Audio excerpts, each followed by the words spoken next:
view from a distributor who's not enlightened. And this is my own personal story, working in construction materials. I joined, and I still remember, our CEO was very focused on margin, like every CEO is. I was saying that. Normally it's sales, isn't it? And it's the finance guy that worries about margin. But we had a scenario, and I've really simplified this down, where we had two margins. We had a granular margin, which we called our system margin. That's what our ERP was telling us we were making. And then we had our P&L margin, which appeared at the end of the month, when we put all the rebates in and everything. And what happened was, every month, our system margin said, you're doing everything great. And then the accountants would come along at the end of the month, we'd put the other bits in, and they'd be like, oh, it's not going so well. So everybody would blame us and tell us we're not giving them all of the rebate. But as a business, we were telling the business, focus on margin.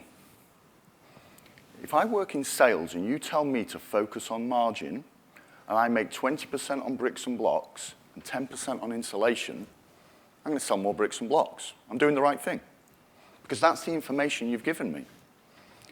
So what happens is, I was at 50-50 sales, making 15%.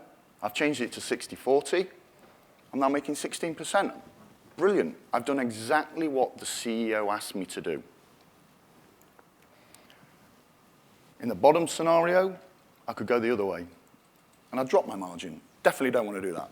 And I can guarantee if you did do that, you get a phone call from the CEO saying, what on earth are you doing? But then we know that's the discount bit. That's that first bit of the waterfall. That's all that's telling us. The rest comes afterwards. And as a distributor, we have it on both sides. We've got what we're earning from our supply chain, and we've got what we're paying out. And then we've got the SPAs as well, marketing incentives, all of these things influencing our profit. This went on for 5 years. For 5 years, our margin kept getting better here. For 5 years, our margin bottom line, when the accountants produced the numbers, was going down. Just slowly, but we were not having great years. And nobody could work out why. Then we had the enlightened moment. We worked out what the rebates were doing to our business. There was hardly any rebate behind bricks and blocks because it's kind of like a commodity traded product. These numbers are actually dumbed down. Bricks and blocks was about 2%. Insulation, in some cases, was like 70%.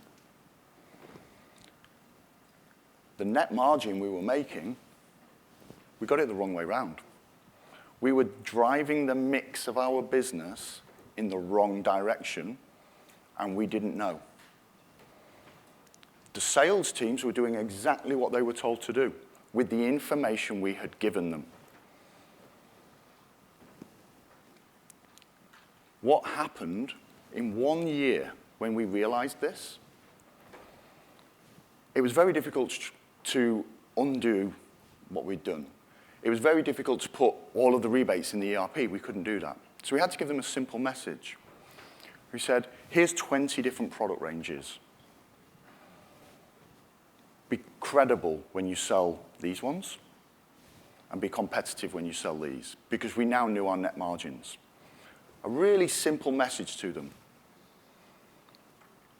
That year, the needle moved in the right direction.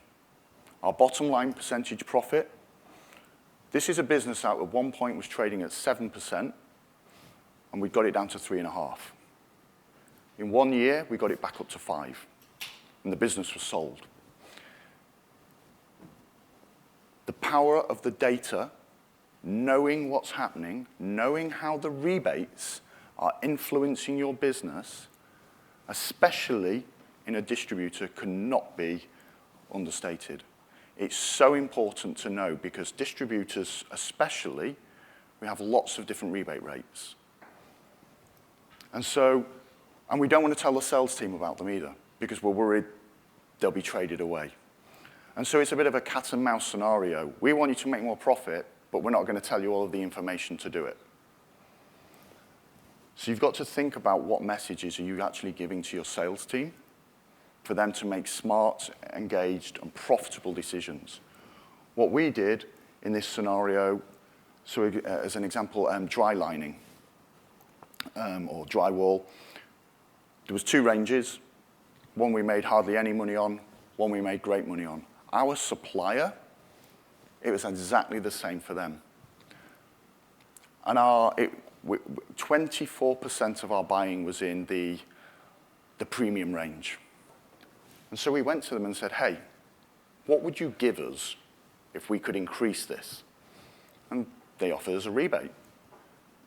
We then aligned that to our sales team. We said to our sales team, if you sell the premium range, that'll form part of your bonus plan. If you sell the other stuff, it won't. Because actually, you don't sell the other stuff. The customer just comes and buys it. We moved from 24% to 31%. Our target was 28%. It was a win-win for us, the manufacturer, and actually the customer. They were tradespeople. Whatever they purchased, they just charged it to their end consumer. What it actually meant was, if you had a bathroom done, you actually now had a board that could deal with moisture and didn't go moldy, as opposed to the cheap, nasty one that they would put in your house. So everybody technically was a winner.